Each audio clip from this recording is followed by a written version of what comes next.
In this video, I'll be showing you how you can make a process bar in CapCut on PC. It is super easy to do. So first of all, what you need to do is go up to text and add in a default text and add it into your timeline. Then from here, you need to go to basic and select the default text here and write 12 minus numbers 1, 2, 3, 4, 5, 6, 7, 8, 9, 10, 11, 12, like so.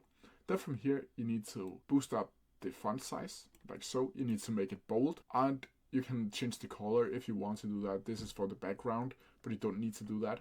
Then you need to go down to spacing and character and change this to -2, like so.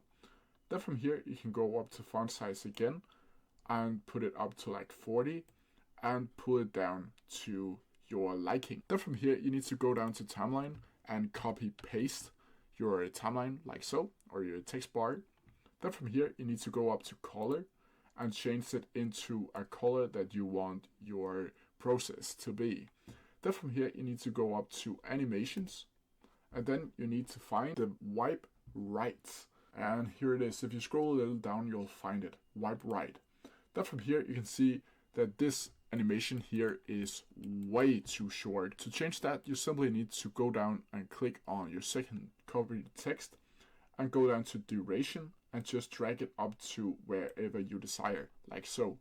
And that's how you do it. If you have any questions about it, please leave them down in the comment section below and I'll try my best to answer them as quickly as possible. See ya!